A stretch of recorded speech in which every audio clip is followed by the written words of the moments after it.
여러분 안녕하십니까? 문재인 대통령이 어제 취임 4주년을 맞아 기자회견을 열었습니다. 그렇다면 지난 4년간 문재인 정부의 광주와 전남 지역 공약은 얼마나 이행됐고 또 남은 1년 동안 추진해야 할 공약 과제는 어떤 것들이 있을까요? 문재인 정부의 지역 공약 사업들을 이성각 기자가 점검했습니다. 오는 9월부터 경영 SUV 양산 체제에 들어가는 광주형 일자리 사업, 또 예비 타당성 면제 사업으로 추진 중인 인공지능 집적단지 조성 사업은 문재인 정부 공약 가운데 순조롭게 이행되는 사업들입니다. 전남에서도 해상풍력 공약 관련 7개 세부 사업이 정상 추진되고 있습니다.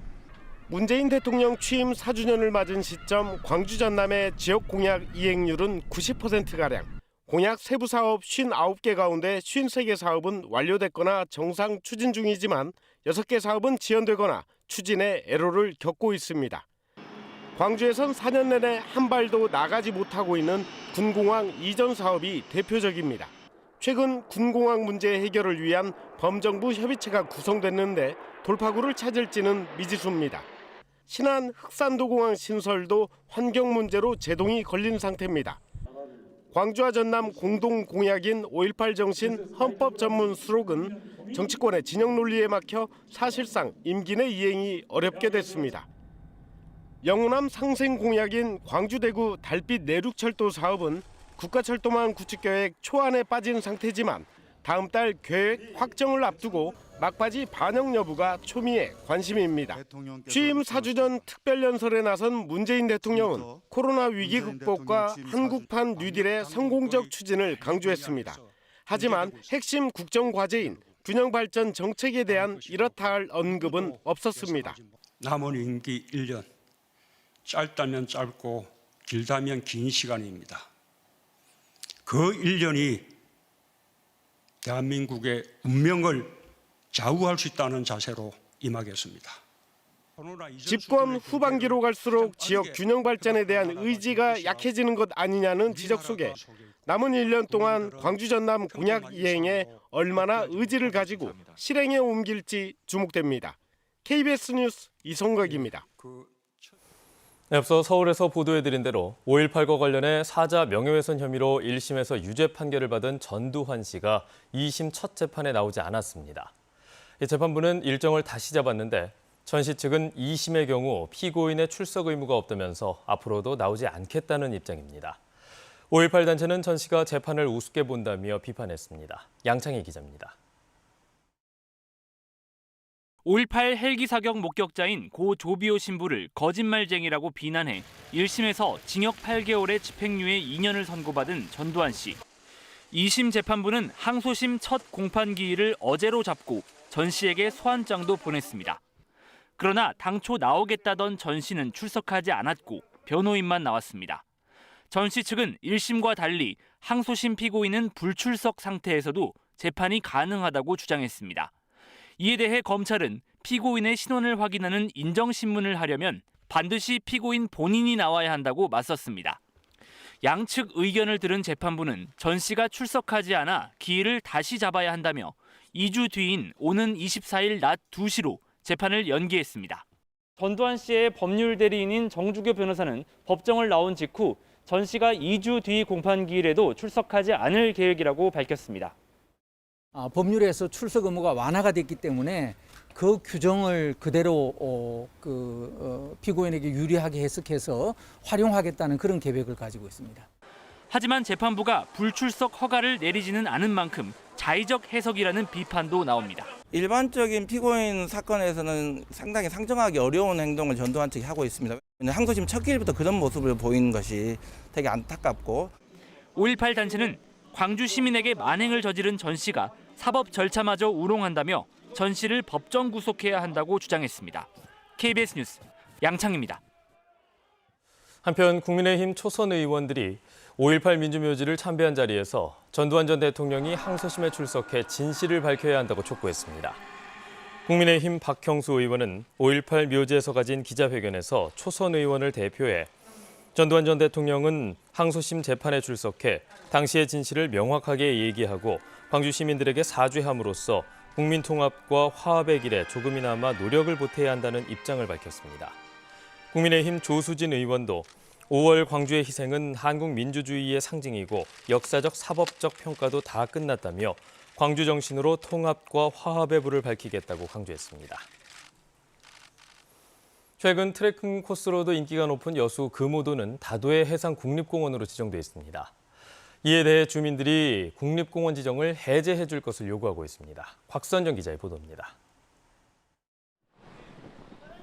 아름다운 해안 절벽에 희귀 동식물들이 자생하는 여수 금오도.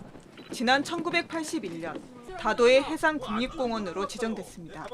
그런데 금오도 주민들이 국립공원 지정을 해제해 줄 것을 요구하고 나섰습니다.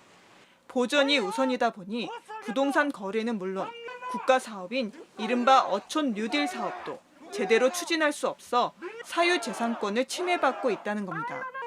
주택 개보수조차 어려워 불편이 크고 귀여를 준비하다 포기한 경우도 있다고 주장합니다. 남의 사유재산을 제거식량 온갖 규제와 탄압, 검찰 고발을 일삼아 주민들이 벌벌 떨고 있어서 자연공원법상 환경부는 10년마다 국립공원 구역 계획을 변경 수립합니다. 지난 2003년과 2010년에 이어 이번에 3차 변경안을 올해 안까지 확정할 예정입니다. 환경부 관계자는 가능한 주민들의 편의를 고려하려고 하고 있다며 다만 타당성 조사 기준에 부합해야 하는 만큼 주민들과 협의해 구역을 조정하겠다고 밝혔습니다. 하지만 금오도 주민들이 전체 국립공원 대상지의 3분의 1 이상을 해지해 줄 것을 요구하고 있어 협의의 난항이 예상됩니다. KBS 뉴스 곽선정입니다. 광주에서 학생과 교사 등이 코로나19에 잇따라 확진됐습니다. 어제 오후 6시 기준으로 광주에서 발생한 신규 확진자 13명 가운데에는 광산구 모 고등학교 교사와 배우자, 유치원생 자녀가 포함됐습니다. 또 남구에서는 초등학생과 중학생이 각각 1명씩 확진됐습니다. 전남은 신규 확진자가 3명 발생했는데 여수에서 유흥업소와 관련해 1명이 확진됐고 순천에서 감염 경로가 뚜렷하지 않은 2명이 확진 판정을 받았습니다. 이런 가운데 광주 수원지구 인근 중고등학교 18곳이 오는 14일까지 원격 수업을 연장합니다. 광주시 교육청은 수원지구의 한 고등학교에서 코로나19 신규 확진자가 추가로 발생함에 따라 근처 18개 중고등학교의 원격 수업을 14일까지 연장한다고 밝혔습니다. 한편 이미 성덕고에서 확진자가 다수 발생해 원격 수업에 들어갔던 인근의 유치원과 초중고등학교 71곳은 내일부터 등교 수업으로 전환할 예정입니다. 광주시 교육청은 코로나19 확산세가 이어지고 있다며 학생들이 노래방이나 PC방 등의 이용을 자제해 줄 것을 당부했습니다.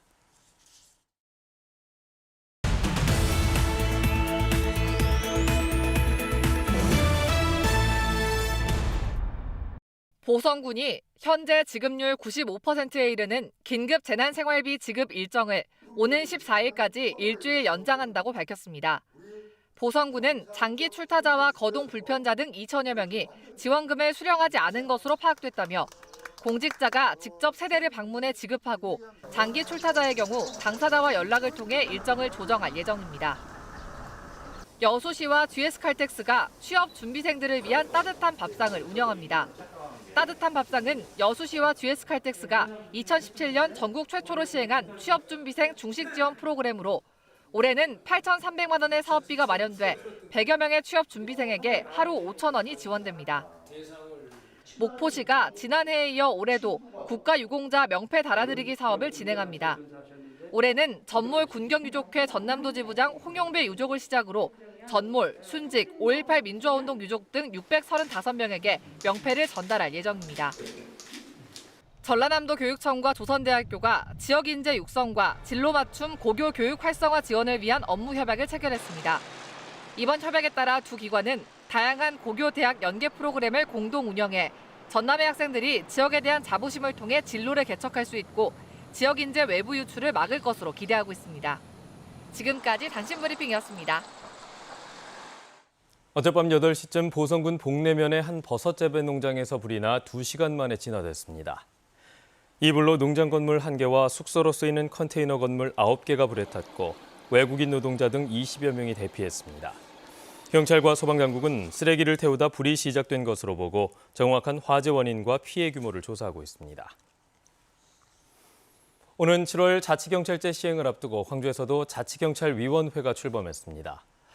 광주자치경찰위원회는 법조계와 학계, 시민사회단체 등 모두 7명으로 구성됐으며 교통과 안전, 민생 치안 등 주요 정책 심의와 의결을 비롯해 경정 이하의 경찰관 인사 업무를 맡게 됩니다. 전남대 법학전문대학원 출신의 김태봉 교수가 위원장을 맡았고 상근직 사무국장에는 오윤수 전 광주경찰청 보안과장이 선출됐습니다. 여자 프로배구 신생구단인 페퍼저축은행의 연고지가 광주시로 결정됐습니다. 광주시는 광주시와 페퍼저축은행이 연고지를 광주로 결정하고 오는 13일 협약식을 개최하기로 했다고 밝혔습니다.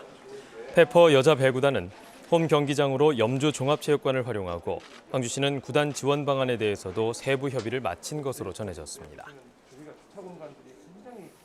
KBS가 연속 보도한 전남 에너지 신산업 규제자유특구의 실증 장비 가운데 하나인 인도형 태양광 시설의 녹지 불법 점용과 관련해 시설 철거가 결정됐습니다. 특구 사업 주관 기관인 녹색에너지연구원은 나주 혁신산단의 완충 녹지를 불법 점용한 인도형 태양광 시설을 이달 말까지 철거하겠다며 나주시에 계획서를 제출했습니다. 해당 태양광 시설은 완충 녹지 1,800여 제곱미터를 불법 점용하고 조경수 수십 그루를 훼손해 나주시가 최근 녹지 원상 회복 명령을 내렸습니다. 전라남도 산림자원연구소가 산림치유와 연계한 치매 예방 프로그램 등을 위해 광주시 광역치매센터와 업무 협약을 체결했습니다. 협약에 따라 전남 산림자원연구소는 광주시 광역치매센터와 함께 5개 자치구의 치매 안심센터와 연계해 산림치유 자원과 프로그램을 활용하고 치매 예방 교육과 치매 파트너 양성 지원 사업을 추진합니다. 이들은 숲속 호흡 명상과 스트레칭, 그리고 기혈순환 두드리기와 숲길 걷기 등의 산림 치유 프로그램을 운영하게 됩니다. 천연기념물 제329호 멸종위기 야생동물 1급인 반달가슴곰이 광양 백운산 일대에서 확인됐습니다. 광양시는 이달 초 백운산에서 반달가슴곰을 발견했다는 주민 신고가 들어와 국립공원 생물종보존원에 실시간 GPS 위치 분석 등을 요청한 결과 RM68개체로 확인됐다고 밝혔습니다.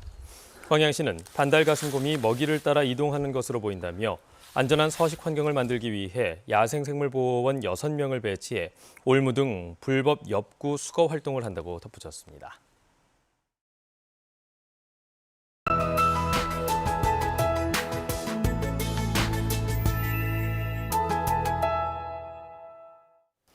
하늘은 흐리지만 평년 기온을 크게 웃도는 포근한 날씨로 시작하고 있습니다. 아침 기온 15도 안팎으로 대부분 어제보다 높게 시작하고 있고요. 광주는 한낮 기온 24도까지 올라 따뜻하겠습니다.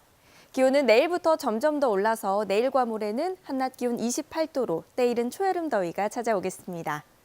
현재 대부분 지역이 흐리고 일부 서해안 지역에는 약하게 비가 내리고 있습니다. 아침까지 내리겠고요. 비가 전 지역에 그리고 많이 내린 것이 아니기 때문에 대기가 계속해서 건조합니다. 건조한 데다가 해안 지역은 오후부터 바람도 강하게 불어서 불씨 관리 잘 하셔야겠고요. 해안 지역의 최대 순간 풍속 초속 17m 안팎으로 돌풍이 예상됩니다. 다음은 자세한 지역별 기온 살펴보겠습니다. 아침 기온 대부분 어제보다 높은데요. 장성 15도, 담양 16도 가리키고 있습니다. 낮 최고 기온은 여수 19도, 광양 21도로 어제보다 1, 2도가량 낮겠습니다. 목포 22도, 강진 21도, 완도 19도가 예상됩니다. 신안은 24도까지 올라서 어제보다 2도가량 높겠습니다. 전해상에는 안개가 짙게 끼겠고요. 먼바다를 중심으로 오후부터 바람이 강해지고 물결이 최고 4m로 높겠습니다. 항해나 조업하는 선박들은 조심하셔야겠습니다. 남은 주중은 초여름 날씨와 함께 구름이 다소 많이 끼겠고요. 주말부터 다시 비 소식이 있습니다. 날씨였습니다. 뉴스를 마칩니다. 여러분 고맙습니다.